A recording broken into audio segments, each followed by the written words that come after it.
Les travaux sur la route de la Ravine sont bientôt finis. Fermée depuis près de 5 ans, excepté pendant la saison hivernale, la RD 328 voit sortir de terre une nouvelle galerie.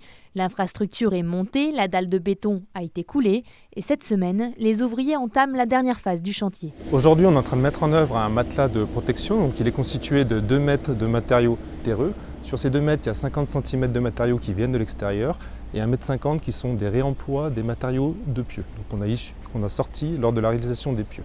L'objectif de ce matelas de protection aujourd'hui, c'est d'absorber une chute de blocs qui pourrait provenir du versant en cas d'éboulement. Car si de nouveaux éboulements venaient à se produire à même le béton, ils menaceraient l'intégrité de cette infrastructure.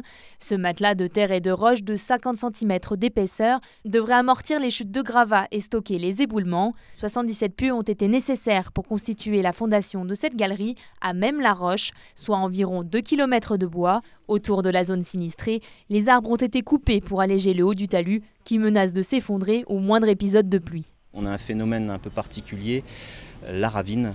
Donc c'est un petit cours d'eau avec ce qui se passe, c'est que globalement, à la fonte des neiges ou lors de fortes pluies, il y a des résurgences qui viennent aléatoirement dans le versant et qui viennent désolidariser, enlever toute cohésion du matériau en pied. Ce qui fait que globalement, les matériaux allaient tomber au fur et à mesure. Et si on n'était pas intervenu, je pense qu'on aurait dû fermer la route.